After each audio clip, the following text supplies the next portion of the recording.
We're standing in a conference room at the Getty Research Institute, and the Institute is fortunate to have the archives of the Guerrilla Girls, and we're looking at one of their most famous works, Do Women Have to Be Naked to Get into the Met Museum? The original version of this was intended as a billboard with the Public Art Fund, but they were told that the message wasn't clear enough.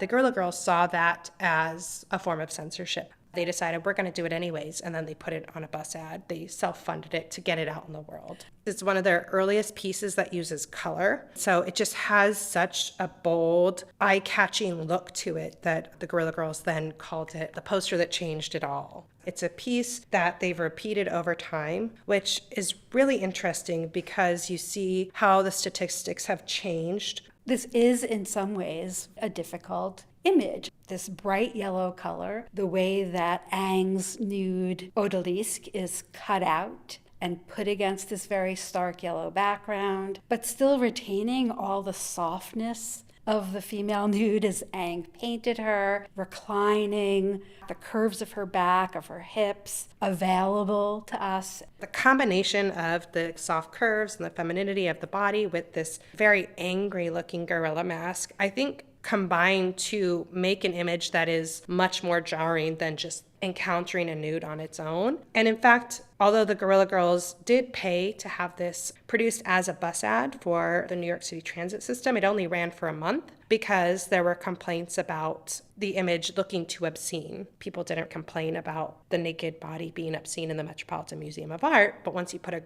angry gorilla mask on it and slap it on the side of a bus, people have a lot more to say about it. What's really fun about the archive is that we have photographs that the Guerrilla Girls made that give us a sense of how they saw themselves. They've suited up in trench coats and they're taking notes, and that really speaks to the actual work that they did, poring over figures and numbers, or going through Art in America Annual, where they compiled a lot of their statistics from. I think really early on when they were starting to call attention to the numbers, people would say, you're just being hysterical. Of course women are included in museum shows. But when they really started to count things up and put forth the actual numbers, that really got people's attention. You could also say there's a ton of women depicted, but so many of them are nude. And what does that say about how we perceive women and the subjectivity of women in the art world? And then when they combined this into a single statement, to think about the fact that in order to get into the museum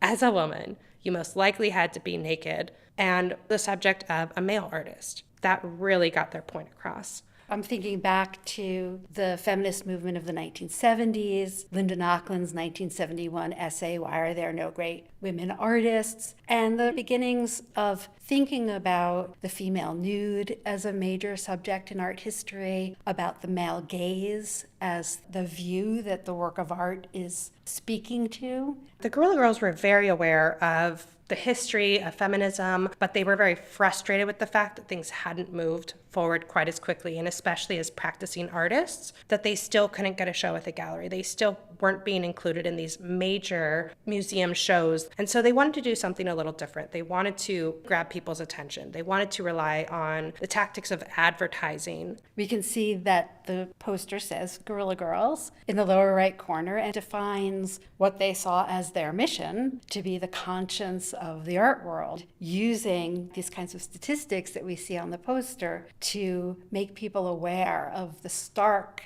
reality of that discrimination. It's the first time we see the gorilla mask on one of their posters. So up until this point, it was only text, but this poster actually shows the gorilla masks as a stamp of who they are. So you have this loud black text on the loud yellow, and then this pink in the lower left corner. Pink being this color that's associated with femininity. Initially, they wanted to use the black and white for a couple of reasons. One, it was really legible. It replicated the newsprint, authoritative image. But it was also really practical because they were self-funding everything, and it was a lot cheaper to print in black and white. And so when we start to see them use color, we know that they've become a little bit more established.